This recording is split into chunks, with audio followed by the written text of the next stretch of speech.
بسم الله والحمد لله والصلاة والسلام على أشرف المرسلين وعلى آله وصحبه أجمعين أما بعد.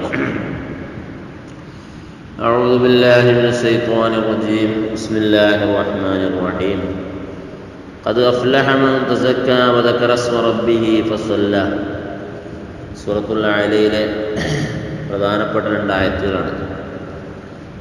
പരിശുദ്ധ ഖുർആനിൽ അല്ലാഹു സുബ്ഹാനഹു വ തആല പറഞ്ഞു, ഖദ് അഫ്ലഹ മൻ തസക്ക. ഖദ് അഫ്ലഹ, തീർച്ചയായിട്ടും വിജയിച്ചിരിക്കുന്നു, മൻ തസക്ക, സക്കാത്ത് കൊടുത്ത ആളുകൾ വിജയിച്ചിരിക്കുന്നു. വദക്കറ സ്മ റബ്ബിഹി, എന്നിട്ട് അള്ളാഹുവിൻ്റെ ആ കൊടുത്ത അഥവാ മേലെയായവനായ അല്ലാഹു സുബ്ഹാനഹു വ തആലയുടെ പേരിനെ അവൻ പറയുകയും ചെയ്തിരിക്കുന്നു. ഫസല്ല, അവൻ നിസ്കരിക്കുകയും ചെയ്തിരിക്കുന്നു.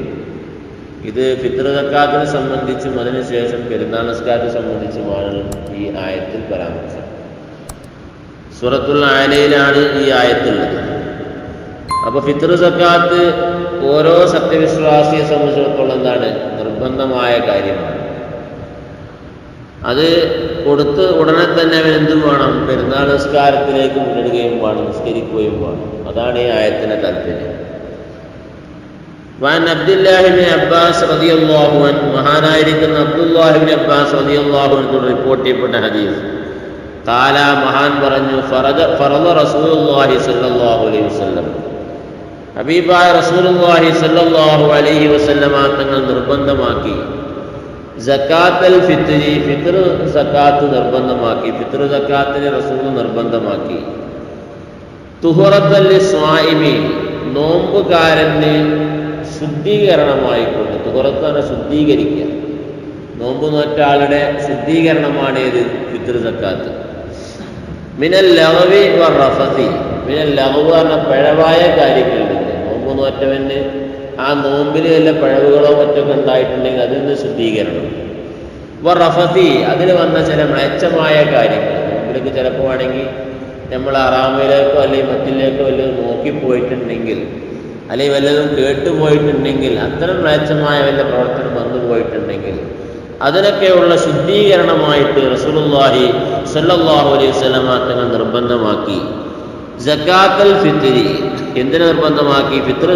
ഫിത്ർ സക്കാത്തിനെ നിർബന്ധമാക്കി. വതുഅമത്തൽ ലിൽ മസാകീനി, മിസ്കീന്മാർക്കുള്ള ഭക്ഷണമായിട്ട്. മിസ്കീന്മാർക്ക് പെരുന്നാൾക്ക് ഭക്ഷണം വേണം. അവർക്ക് റമദാനിൽ കംപ്ലീറ്റ് ചിലപ്പോൾ പട്ടിണിയേക്കാരും. പക്ഷെ ആ പട്ടിണി കിടന്നത് മിസ്കീനും പെരുന്നാൾ ദിവസത്തിൽ എന്ത് ചെയ്യാൻ പാടില്ല? പട്ടിണി അടക്കാൻ പാടില്ല. അവർക്കൊരു ഭക്ഷണം വേണം. അപ്പോൾ അത് ആ ഭക്ഷണമായിട്ട്. മൻ അദ്ദാഹ, അതിനെ ഒരാൾ വീട്ടിയാൽ, ഖബല സ്വലാത്തി, പെരുന്നാൾ നിസ്കാരത്തിന് മുമ്പ് അതിനെ വീട്ടിയാൽ, ഫഹിയ സക്കാത്തുൻ മഖ്ബൂല, അത് സ്വീകരിക്കപ്പെടുന്ന സക്കാത്തായിട്ട് അല്ലാഹു രേഖപ്പെടുത്തും. വമൻ അദ്ദാഹ ബഅദ സ്വലാത്തി, പെരുന്നാൾ നിസ്കാരം കഴിഞ്ഞിട്ടാണ് അതിനെ കൊടുക്കുന്നത് എങ്കിലോ, ഫഹിയ സദഖത്തുൻ മിന സദഖാത്തി, അത് സാധാരണ സദഖയിൽ കൊടുക്കുന്ന സദഖയായിട്ടാണ് കെട്ടുകൊടുക്കുക. ഇതിന് മഹാന്മാർ ഒരുപാട് വിശദീകരണം നൽകിയിട്ടുണ്ട്. അത് സദഖയിലാണോ സക്കാത്തിലാണോ പെടുന്നതിന് വിശദീകരണം നൽകിയിട്ടുണ്ട്. എന്തായാലും ഫിത്ർ സക്കാത്ത് പെരുന്നാൾ നിസ്കാരത്തിന് മുമ്പേ ആയിട്ട് തന്നെ എന്ത് ചെയ്യണം? കൊടുത്തുകൊടുക്കും. അതെന്താണ്? നിർബന്ധമായ ഒരു കാര്യമാണ്. ആരാണ് കൊടുക്കേണ്ടത്? എവിടെയാണ് കൊടുക്കേണ്ടത്? എന്താണ് കൊടുക്കേണ്ടത്? എപ്പോഴാണ് കൊടുക്കേണ്ടത്? ഇതിനെ സംബന്ധിച്ചാണ് നമുക്ക് പറയാനുള്ളത്. ഫിത്ർ സക്കാത്ത് സത്യവിശ്വാസിയെ സംബന്ധിച്ചിടത്തോളം അവൻ്റെ പെരുന്നാൾ രാവ്, അതുപോലെ തന്നെ പെരുന്നാളിൻ്റെ പകല്, അതിന് ശേഷമുള്ള രാവ്. അതാണ് പെരുന്നാൾ ദിവസവും അതുപോലെ തന്നെ ശേഷമുള്ള രാവ്. അതായത് 2 രാവുണ്ടാവും, ഒരു പകലുണ്ടാവും. ആ 2 രാവും ഒരു പകലും കഴിയാനുള്ള, തനിക്കും താൻ ചിലവ് കൊടുക്കൽ നിർബന്ധമായവർക്കുമുള്ള ഭക്ഷണം, വസ്ത്രം, താമസ സൗകര്യം, അതുപോലെ തന്നെ ആ ദിവസത്തിലെ കടം, ഇതിനെ തൊട്ട് മിച്ചമുള്ള എല്ലാവരും ഫിത്ർ സക്കാത്ത് കൊടുക്കൽ നിർബന്ധമാണ്. അപ്പം അതിൽ വലിയ അതിസമ്പന്നനെന്നോ താഴെ കടക്കാരനെന്നോ വ്യത്യാസമല്ല. ആ പെരുന്നാൾ ദിവസത്തെയും അതിൻ്റെ രാവ്, അതിന് ശേഷം വരുന്ന രാവ്, ഈ 2 രാവുകളും ഒരു പകലും അവനക്കും അവൻ്റെ കുടുംബത്തിനുമുള്ള ഭക്ഷണം, വസ്ത്രം, താമസ സൗകര്യം, അന്നത്തെ കടം, അതിനെ തൊട്ട് മിച്ചമുള്ള എല്ലാവരും എന്ത് കൊടുക്കണം? ഫിത്ർ സക്കാത്ത് കൊടുക്കണം. അപ്പം അങ്ങനെ നോക്കുമ്പോൾ എന്താവും? ആ ഒരു ദിവസം മിക്ക ആളുകൾക്കും ഇത് നിർബന്ധമായി വരും. ഫിത്ർ സക്കാത്ത് നിർബന്ധമായിട്ട് വരും. എന്താണ് കൊടുക്കേണ്ടത്? നാട്ടിൽ സാധാരണയായി സുലഭമായി ഭക്ഷണത്തിന് വേണ്ടി ഉപയോഗിക്കപ്പെടുന്ന ധാന്യം, അതാണ് കൊടുക്കേണ്ടത്. അത് ധാന്യമാവട്ടെ, ധാന്യമാണ് ഭക്ഷണത്തിന് ഉപയോഗിക്കുന്നത് അങ്ങനെ, അതല്ല ഇനി വേറെ എന്തെങ്കിലും പഴമാണ്. ഇപ്പോൾ ഗൾഫ് രാജ്യങ്ങളൊക്കെ തമ്രായിരിക്കാം, ഈത്തപ്പഴമായിരിക്കാം, അല്ലെങ്കിൽ ഷയറായിരിക്കാം, ചോളോനായിരിക്കാം, അല്ലെങ്കിൽ ഗോതമ്പായിരിക്കാം, ബുറായിരിക്കാം, ഇങ്ങനെയുള്ള വ്യത്യാസങ്ങളുണ്ട്. അപ്പോൾ അതേതുമാകാം. അവ നാട്ടിൽ സുലഭമായിട്ട് ഭക്ഷണമായിട്ട് ഉപയോഗിക്കുന്ന വസ്തുവാണ് കൊടുക്കേണ്ടത്. അപ്പോൾ നമ്മളെ നാട്ടിൽ സുലഭമായിട്ട് കൊടുക്കാനുള്ള ഏതാണ്? അരിയാണ്. ആ അരി കൊടുക്കണം.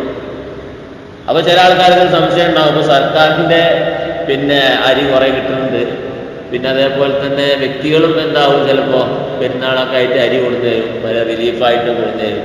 അരി ഇഷ്ടം പോലെയൊക്കെ വേറെ എന്തെങ്കിലുമൊക്കെ ആയിട്ട് ബിരിയാണി അരിയോ അല്ലെങ്കിൽ വേറെ എന്തെങ്കിലുമൊക്കെ ആയിട്ട് എന്ത് ചെയ്യാൻ പറ്റുമോ? പിതൃക്കാത്ത് കൊടുക്കാൻ പറ്റും, അല്ലെങ്കിൽ കായായിട്ട് കൊടുക്കാൻ പറ്റും, പാടില്ല എന്നാണ്. നാട്ടിൽ സുലഭമായിട്ട് ഭക്ഷണത്തിന് വേണ്ടി ഉപയോഗിക്കുന്ന സംഗതിയാണ് എന്ത് ചെയ്യേണ്ടത്? പിതൃക്കാത്തായിട്ട് കൊടുക്കുന്നത്. അവിടെ അതിൻ്റെ കീമത്ത് പോരാ, അതിൻ്റെ വില പോരാ. അതുകൊണ്ട് എന്ത് വീടൂല? പിതൃക്കാത്ത് വീടെന്ന് പറഞ്ഞ മതവുകളുണ്ട്.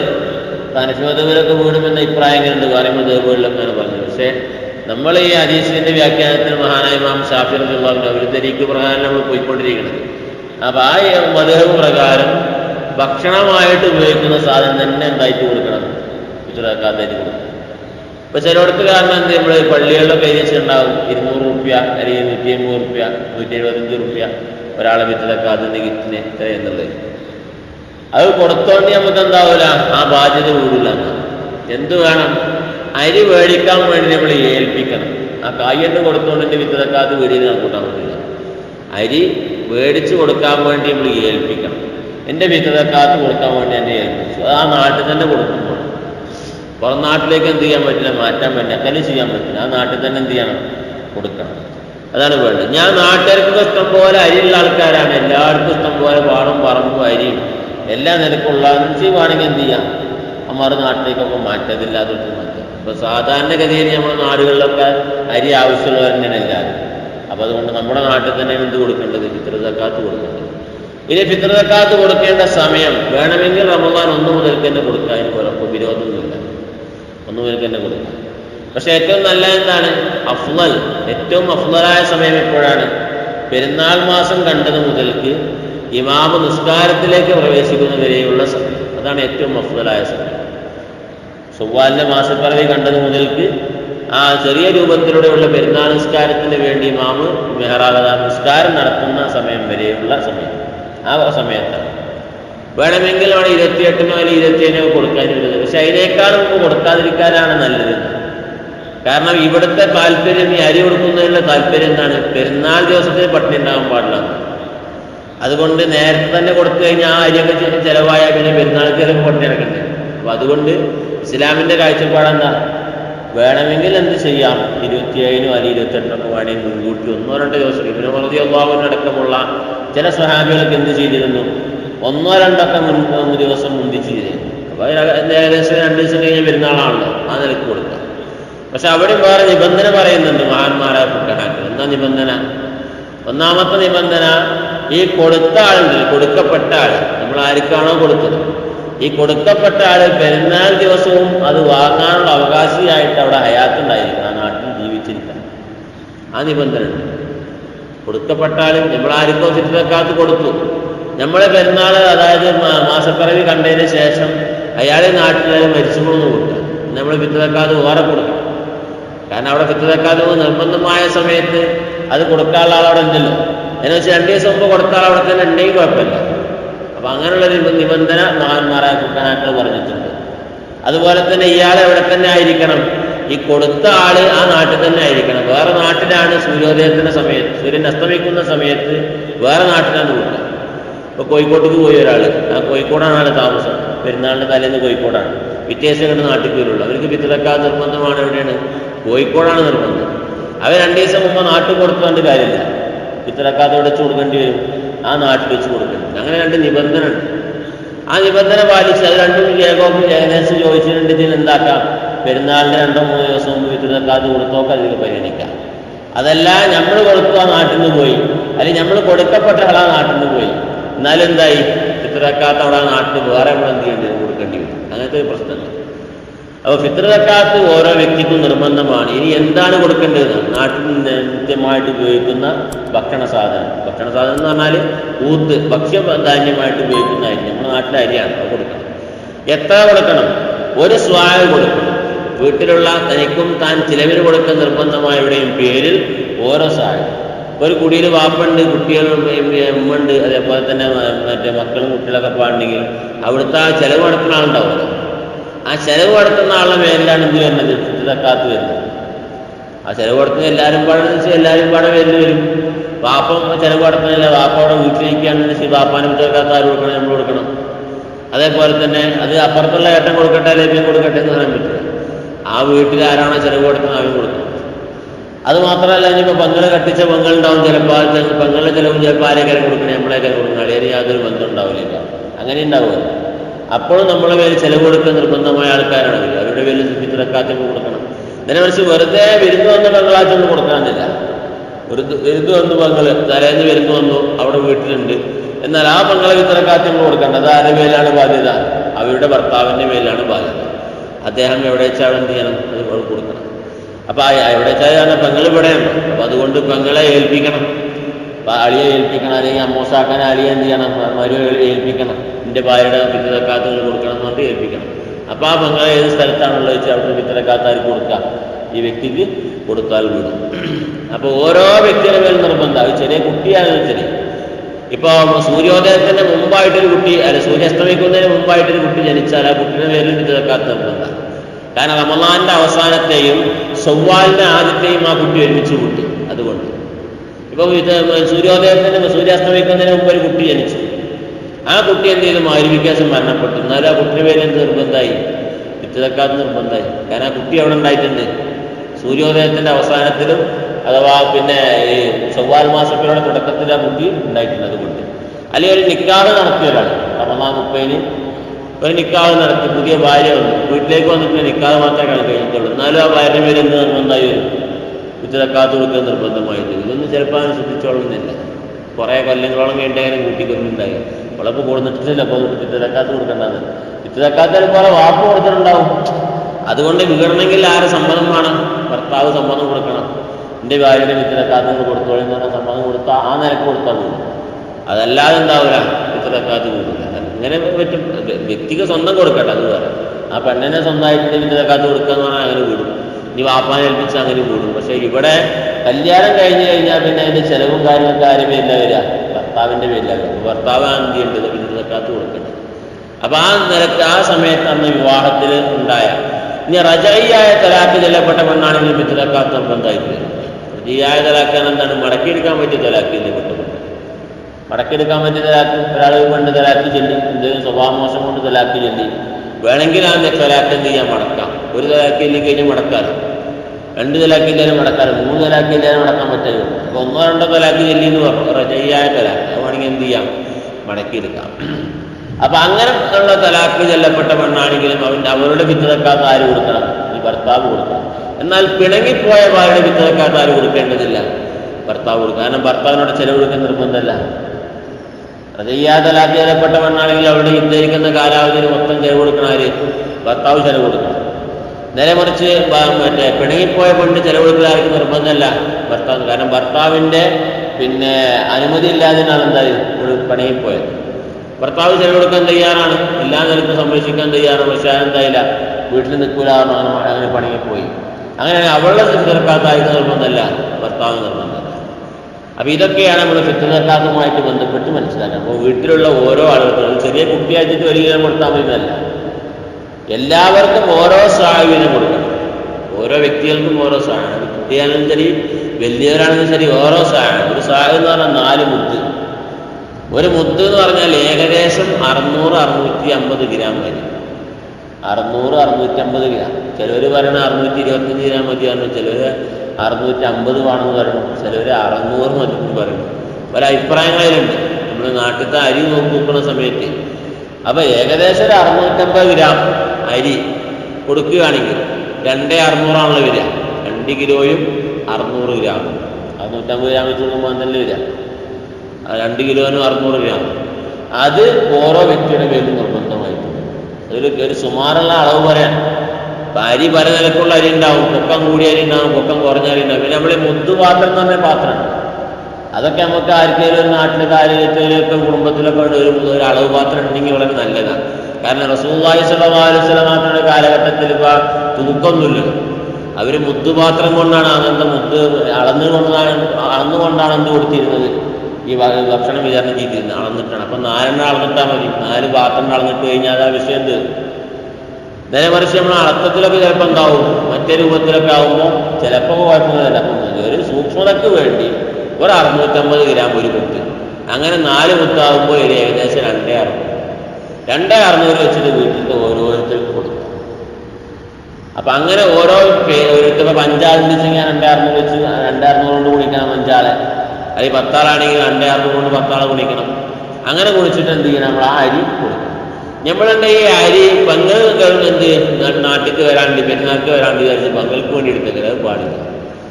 അത് എടുത്തേക്കാൻ പറ്റിയതിന് ഉദറുണ്ടെങ്കിൽ അതിന് കാരണക്കാരാണെങ്കിൽ മാത്രമേ പാടുള്ളൂ. ഫിത്ർ കൊടുക്കൽ എപ്പോൾ തന്നെ കൊടുക്കണം. നമ്മൾ പറഞ്ഞില്ലേ, ഈ പെരുന്നാൾ നിസ്കാരത്തിന് മുമ്പ് തന്നെ കൊടുക്കണം. പിന്നെ അതിന് കാരണങ്ങൾ പാടും.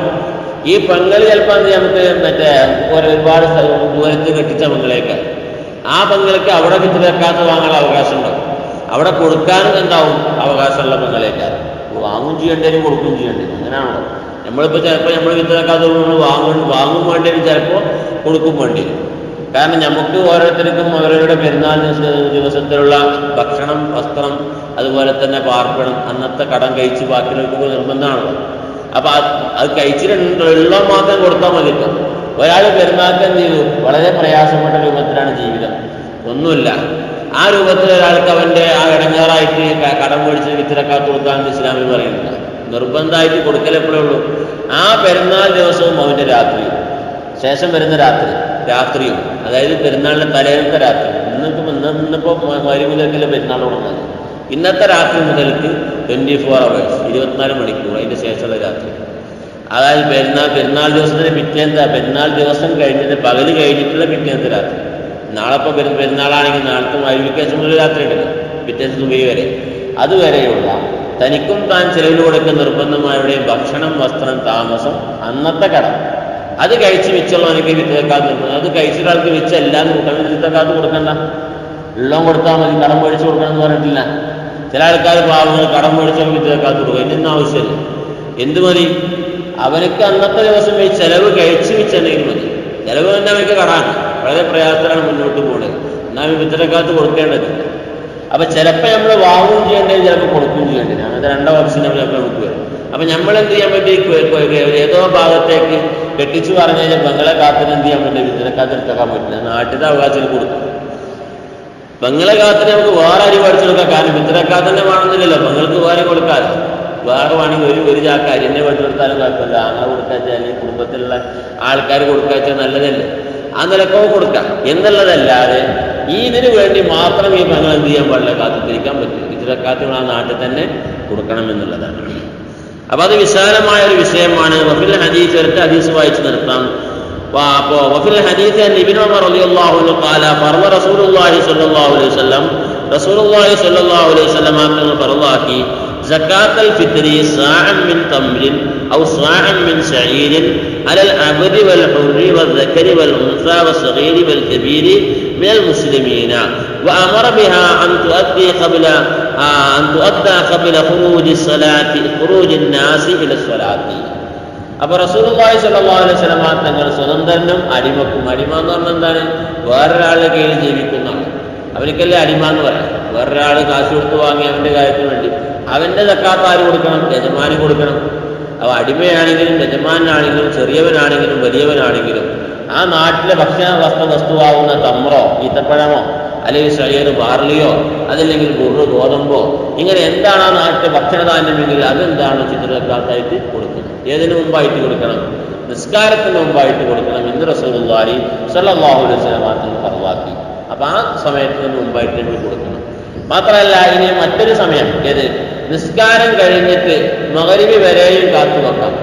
എന്തിനു വേണ്ടി, ഉദറുണ്ടെങ്കിൽ കാത്തു വെക്കാം, കാരണം ഉണ്ടെങ്കിൽ. ഇപ്പൊ ഫിത്ർ ജായിസായ സമയം, അതായത് അനുവദനീയമായ സമയം എപ്പോൾ മുതൽക്ക് തുടങ്ങും, റമളാൻ 1 മുതൽക്ക് വേണമെങ്കിൽ കൊടുക്കാം. പക്ഷെ മഹാന്മാരൊക്കെ ചെയ്തിരുന്നത് എങ്ങനെയാണ്? ചിലപ്പോൾ റമദാന്റെ 1, 27, 28 കയറ്റി കൊടുക്കുക. അങ്ങനെ ആകുമ്പോൾ എന്താക്കാം, അവർക്ക് ആ പെരുന്നാളിലുള്ള ഭക്ഷണത്തിലേക്കുള്ളതായി. നേരെ മറിച്ച് നേരത്തെ കൊടുത്തു കഴിഞ്ഞാൽ എനിക്ക് ഭക്ഷണം കിട്ടിയില്ലല്ലോ. അപ്പൊ അതുകൊണ്ട് ഇവന് റളിയല്ലാഹു പോലെയുള്ള പണ്ഡിതന്മാരൊക്കെ മഹാന്മാരായ സ്വഹാബത്തൊക്കെ 27, 28 കൊടുത്തിരുന്നു. അങ്ങനെ വേണമെങ്കിൽ കൊടുക്കൽ അനുവദനീയമാണ്. ഫർളാവുന്ന സമയം എപ്പോഴാണ്? പെരുന്നാളിന്റെ ചന്ദ്രപ്പിറവി കണ്ടത് മുതൽക്കാണ് ഫർള്. അത് അഫ്ളലായ സമയം ഏത് മുതൽക്കാണ്? ഏതുവരെയാണ്? നിസ്കാരത്തിന്റെ സമയം വരെയാണ്. നിസ്കാരം കഴിഞ്ഞതിന് ശേഷം ബിന്ദിക്കൽ കറാഹത്താണ്. കാരണം കൂടാതെ ബിന്ദിക്കൽ കറാഹത്ത്.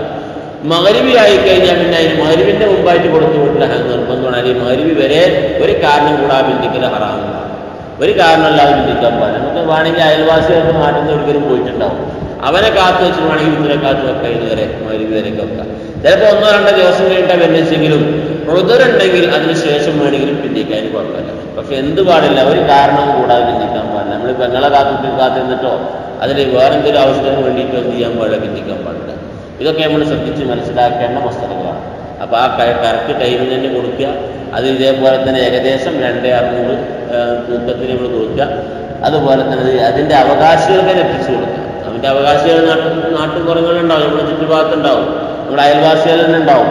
അവരിലേക്ക് എന്ത് കൃത്യമായിട്ട് എത്തിച്ചു കൊടുക്കുക. അതൊരു നിർബന്ധമായിട്ടുള്ളൊരു കാര്യമാണ്.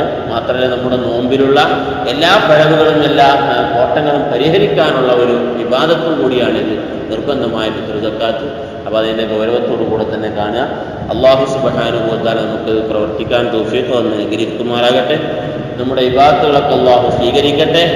പരിശുദ്ധമായ ഇനിയുള്ള റമദാൻ ദിവസങ്ങളിലൊക്കെയും തന്നെ ഇബാദത്തുകളെ കൊണ്ട് അലങ്കരിക്കാനും പള്ളികളിലൊക്കെ നമുക്ക് നിസ്കരിക്കാനും ഒക്കെ ഉള്ള ഒരു തൗഫീഖ് പടച്ച തമ്പുരാൻ നമുക്ക് നൽകി അനുഗ്രഹിക്കുമാറാകട്ടെ. എല്ലാ ശർറുകളെ തൊട്ടും എല്ലാ ആപത്തുകളെ തൊട്ടും അല്ലാഹു നമ്മളെല്ലാവരെയും കാത്തുരക്ഷിക്കുമാറാകട്ടെ. മരിക്കുന്ന സമയത്ത് ലാ ഇലാഹ ഇല്ലല്ലാഹ് എന്ന കലിമ ഉച്ചരിച്ച് മരിക്കാനുള്ള തൗഫീഖ് നൽകട്ടെ. വിശുദ്ധമായ റമദാൻ മാസം അനുകൂലമായി നമുക്ക് സാക്ഷി നിൽക്കുന്ന സജ്ജനങ്ങളുടെ കൂട്ടത്തിൽ അല്ലാഹു നമ്മെ ഉൾപ്പെടുത്തി അനുഗ്രഹിക്കട്ടെ. ബിഫളലി സല്ലല്ലാഹു അലാ മുഹമ്മദ് സല്ലല്ലാഹു അലൈഹി വസല്ലം സല്ലല്ലാഹു അലാ മുഹമ്മദ് സല്ലല്ലാഹു അലൈഹി വസല്ലം. അല്ലാഹുമ്മ സല്ലി അലാ മുഹമ്മദ് വഅലാ ആലിഹി വസഹ്ബിഹി